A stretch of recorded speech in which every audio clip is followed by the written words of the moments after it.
brotherhood, multiplication, restoration. We are Sin Network. We're a family, planting churches together. Join us as we hear from leaders of this movement from across North America and discover what it really takes to plant churches everywhere for everyone.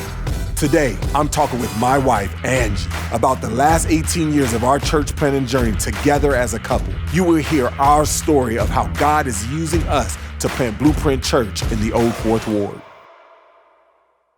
Angie, first of all, let me just first thank you for being an excellent Proverbs 31 woman in our lives. Oftentimes I think about, I pinch myself, God, is this real? I have a woman who's literally supports me and really encourages me in so many different ways. It's really, I'm honored and I'm grateful to do. I remember the time when we were, I came to you, we was about to go to Atlanta, and I was really, before we even thought about it, I was like, Angie, would you go to Budapest with me? No, it was the other way around, okay, actually. Tell me how it goes. Because I remember coming to you one day and just saying, and it was before Atlanta even came up. Yeah. It was 2 weeks before you had that meeting with JB. Yeah. And I said, Dhati, you're such a good leader. I'd follow you all the way to Budapest. And then I said, I don't even know where that is on the map. And it was just an encouragement. And then you came home 2 weeks later and you were like, it's not Budapest, but I think God's calling us to move. I was like, oh. Yeah. And that was a real moment. Yeah. I just remember going through that and just really saying, oh, man, this is, God is doing this. And I just remember going through that journey, of just kind of wrestling, because I know the reason why we wanted to stay there was because, the passion that we had to be present for your parents, the passion that we had to be present for the ministry that we built. We just bought a house, and here I am coming up with another crazy idea to, let's go, not Budapest, but it's Atlanta, Georgia. Let's go plant this church. How did that make you feel? I remember when you said it, because you said it as a maybe, I think, possibly, sort of, maybe, that type of language. And I remember calling my mom the next day, we're leaving. I know this is going to happen. Yeah. So I think knowing that you weren't just chasing something for the sake of chasing something, it was the Lord's call. Yeah. Made it fathomable. We can do this. But I do remember, do you remember the list I made? Yes. Because I told you I had a lot of fears, and you were Yeah. like, list them all out. And I spent one of those days that I was home with our first three, I think, at the time. Right? I think. Yeah. Yeah. No, I guess we had four. No, we had four out of the six. Dhati was a baby. And I remember sitting down with a piece of paper, and I ended up with 32 things on my list. And some of them were silly, and some of them were, substantial. But I remember we sat down and went through all 32 of those and made a plan, or at least had some sort of acknowledgement of these are fears, and that's okay. Yeah. So how do you do it? How do you balance between being wife of a crazy husband like me, mother of 6 children? They're also crazy. They got your also DNA. crazy. I think they're more crazy than me. They are. All right. I would agree. Thank you. Being a sister in Christ, and having good friends that you're connecting with on a consistent basis, which is also an answer to so many years of prayer. Many years of prayer, yeah. And then also being kind of the engaging, church planning, engaging wife in the neighborhood. Oftentimes people says, what is your wife's role? And I was like, in the Fourth Ward, Angie's not Dhati's wife. I am Angie's husband. Yeah. How do you do it? How do you maintain health in the midst of all of those different identities, all of those different realities kind of competing consistently? I think I have a lot of help, a lot of support. But Briaya, our third, daughter, the one who's so emotionally aware, right? Yeah. She asked me today in somewhat of a non-emotional awareness moment, she said, Mom, what do you do all day? And Don't you love that question? I took offense at first, but I was driving, so she couldn't see my offended face. And I was like, okay, this is an opportunity, right? So I told her, I was like, well, yesterday I did this, and today I'm doing this, and tomorrow I'm doing this. And so I'm kind of describing my day. And she was like, oh, okay. I was curious if you just slept. And I was like, how would that be possible, Brie? So anyway, I think my days aren't my own. I think they're very strategic. And I had one of are one of the people, like you said, just the sisters that have come into being or answered a prayer. She told me the other day, the reason you have the opportunity to stay at home, like our culture says this about staying at home, like it's kind of a negative connotation. But I got to go up to school and advocate for Jade. Yeah. And it was such a successful day, and she felt so encouraged and loved, and I got to interact with people at the school and make a name there, and just kind of all those interactions, and all the while you're building relationships, and you're giving dignity, and you're maintaining peace, and all of that. But my friend was telling me, that's for God's glory. Like that's a moment of getting to do what, like you don't have a traditional job, but you're definitely working. Yeah. And that's a recent decision that we just made, right? Yeah. But before you were working, I tell people all the time, I was like, my wife, like I'm known as Angie's husband. My wife was at the school at Hope Hill. She was there so much that it was like, hey, can we give you a job? And I remember us having the conversation and saying, hey, they offered you the job to be the cafeteria woman. And I was like, that is the most strategic job. And it was very strategic. Yeah, that you can myself, because you're the only one who sees every kid every single day. And it was just kind of like this, it opened up the door, into the neighborhood, and just kind of like getting to know all the teachers and knowing all the kids and just being that conduit. And it just opened up the door for so many different ways and opportunities. So you went from just volunteering in our kids' classes to becoming the cafeteria lady to then becoming the community liaison. Like then you became the person of peace. Like, and like when people in the neighborhood wanted to do stuff in the neighborhood, they came to you. Yeah. Like let's talk about that journey, as you were kind of doing that and still being mom and wife. Well, I think it intersected, right? Yeah. And we had 5 kids in elementary when I first started volunteering there. It made sense to be at the school and to, it went from the 3rd worst performing that first year to, 3rd worst to, I think, ranked like 15th or 16th. Yeah. And I don't know where we're at now. I'm sure we've made even more strides. But it made sense to be there because it's our problem at this point. Like it's our kids at this school that on paper doesn't look very good. Yeah. So getting involved, but it's still paying its dividends. Right. I think I told you Jeremiah got hit by a car the other day, and he's the little boy in 3rd grade that I got to share the gospel with. Yeah. Well, no, I met him in 3rd grade. I shared the gospel with him in 5th grade. And he had one of those moments. I said, Jeremiah, what are you doing? Because he's so sweet. And then he had this moment where he was not about to get to go on the 5th grade field trip that MailChimp came in and sponsored because of my grant writing. And he said Romans 7. Like, it was almost like he was quoting it. It's like the things that I want to do, I end up not doing. And when I wanted, I was like, you sound like this man named Paul. And so I got to share with him. And I shared blatantly the gospel on the bus with him.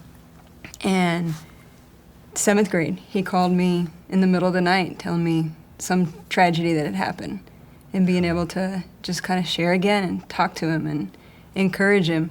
And then Friday when we went to the football game, he got hit by a car coming home. Brian said he's on crutches now, like he can barely walk. And this is so interesting because we can share so many different stories, so many different things of you having those type of opportunities that you built over the years with so many different students and so many different kids.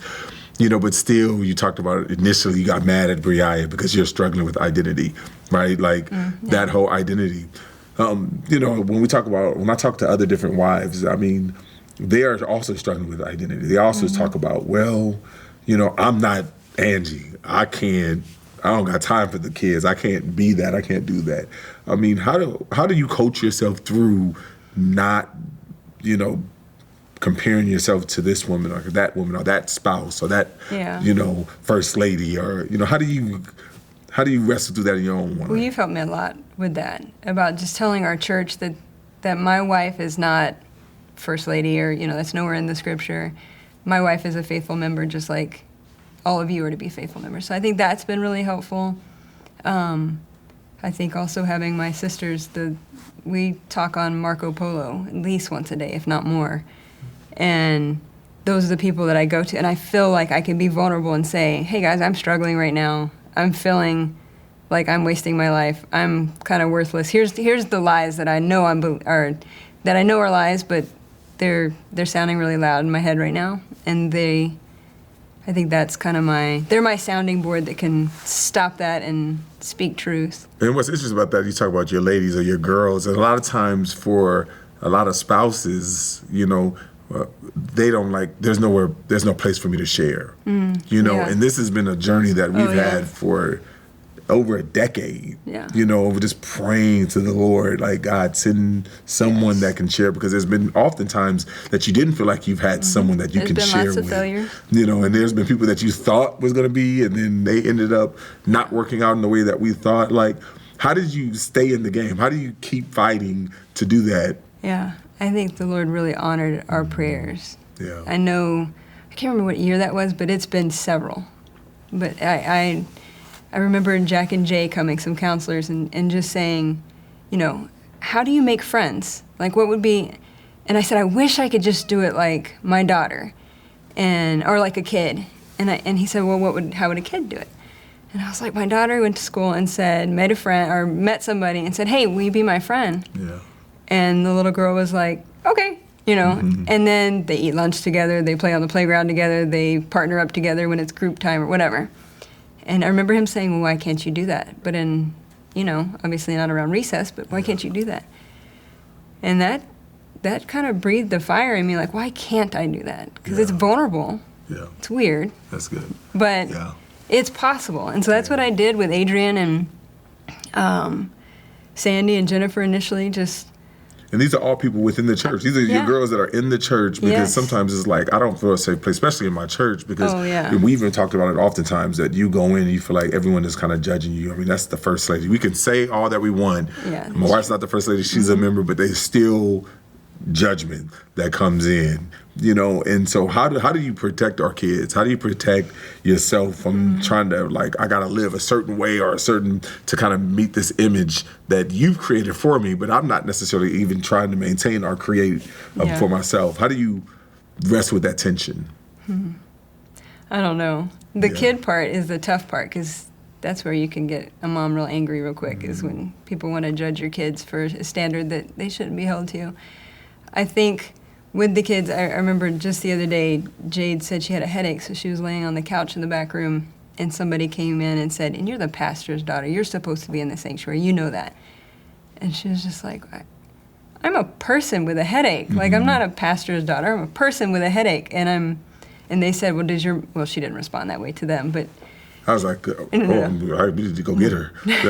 She was talking to, no, I'm just kidding. No, she didn't. She said all that was in her head. And I was like, that's what I was thinking. But I kind of counseled her. I was like, Jade, our goal is to be at peace with everybody. And just because you're an adult doesn't mean you're mature.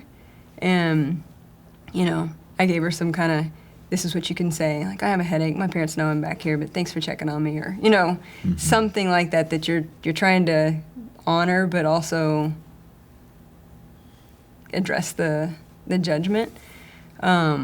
It's tough, because people come up to me and tell me they shouldn't be wearing shorts to church. They shouldn't have worn this. And so I'll tell the girls, like, guys, please, don't, maybe not those, but something else.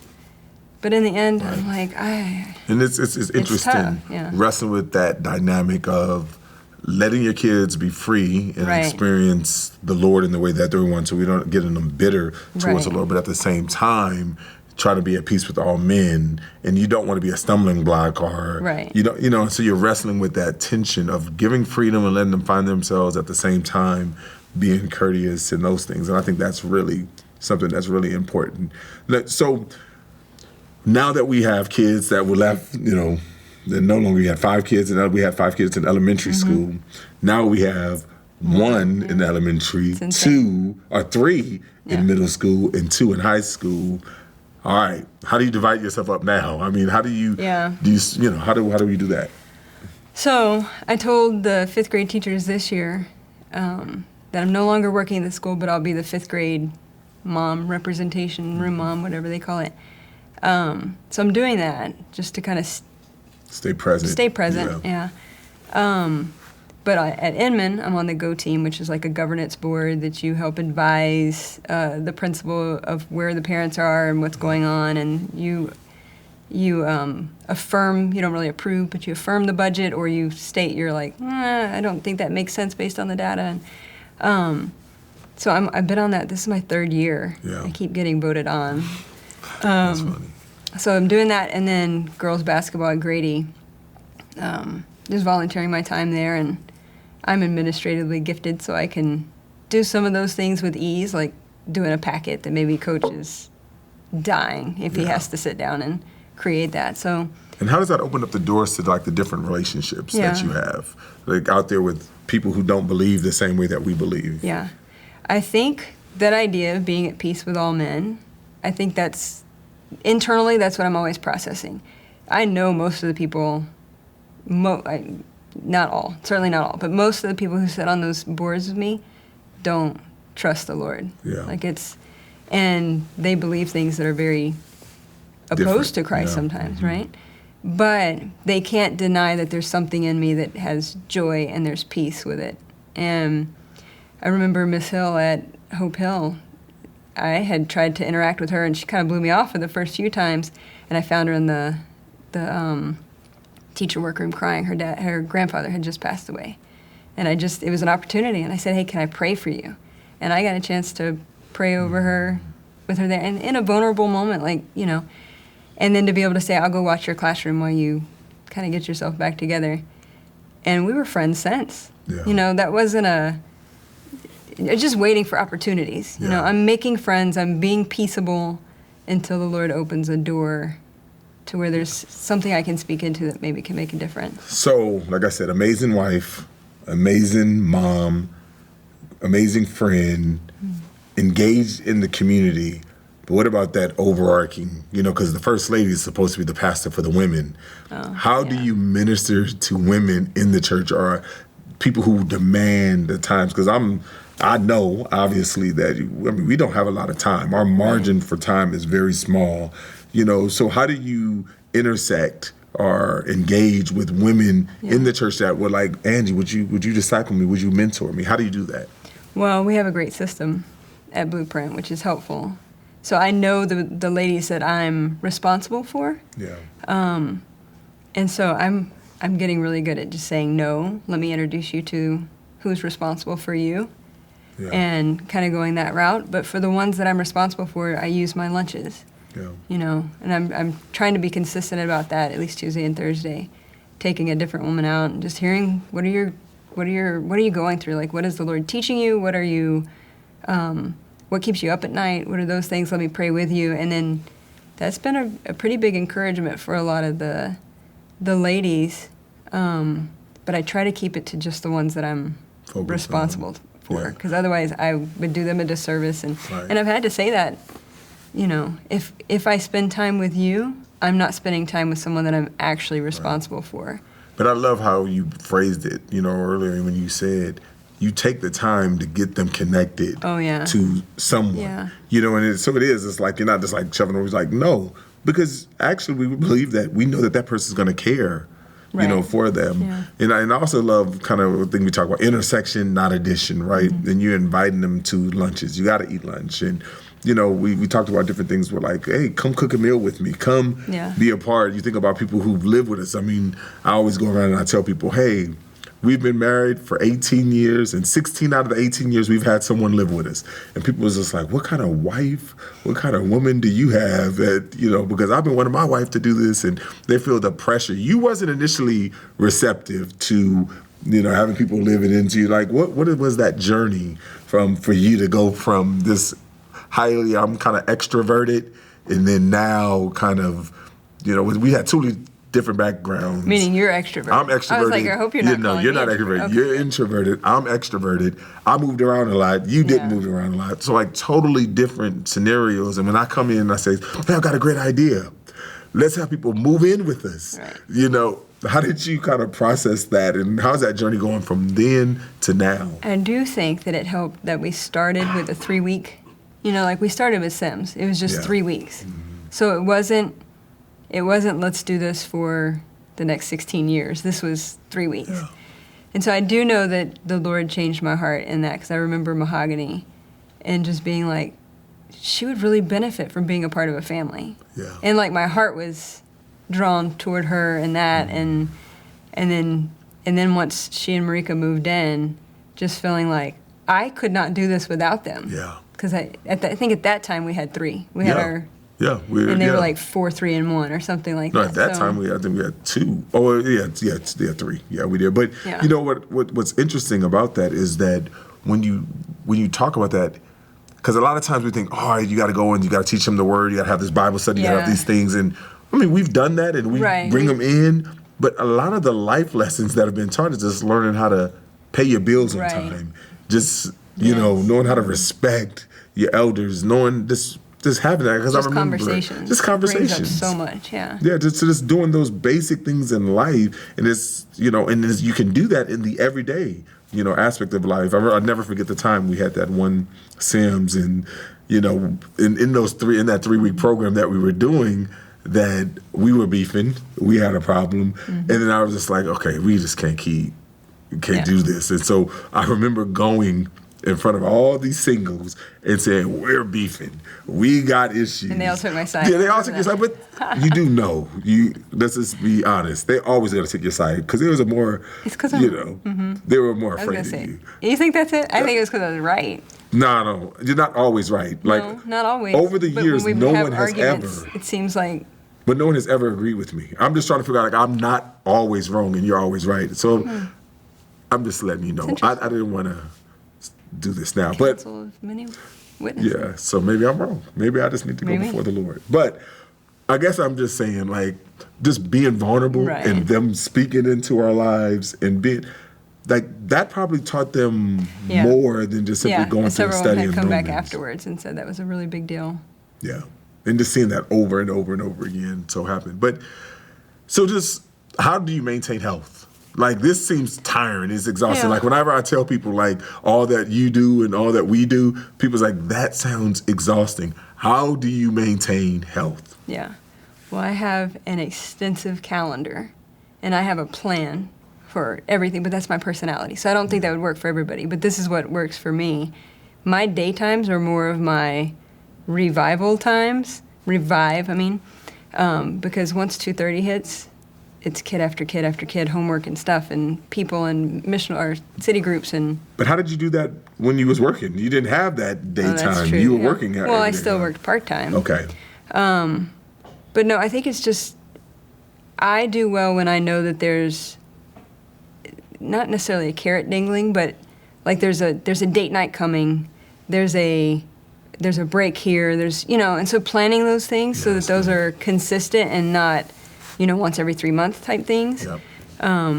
But I know every Friday I'm going to get time with you and I can process something. I know that every Tuesday. We get more time than Friday, but right. Friday's intentional time. It's intentional time our on Friday. Day time. Yes. On Friday, I know we're going to go out with a couple and we're going to mutually encourage one another. I know. So, we have rhythms in place that I think are really And helpful. I think the good thing about rhythms is the idea of prioritizing, and that we are able to prioritize what's most important. So getting date nights, date days, prioritizing what's important. Like even when we used to go back and just like when the first 15 minutes, children, it's me and your mom. Yeah. Don't bother us. Don't come in. They're so needy during that 15 minutes. Yeah. Just like all of life's problems happen within those 15 minutes. But we said no. Here's boundaries. And I tell the kids all the time, I love your mama more than I love you. And I just need to be real clear, and I still love you more than I love them. And it's tongue-in-cheek, but really the best thing that we can give our children is a healthy marriage, a secure marriage. That's true. And for both of us who have went through and have experienced and have seen people and, have lived in rocky marriages at times, like that's what we want to fight for. We want to fight for that, and we want to make sure that is always kind of keeping that in the forefront of our kids. And so they always get mad at me when I say, oh, you're not supposed to love people more than others. We know. What we're saying is that you're a priority. Yeah. And so basically, thank you. I really do thank you for doing this journey with me. This has been, I wouldn't want to do it with anybody else. Yeah. You are Likewise. special, and I love you. I love you too.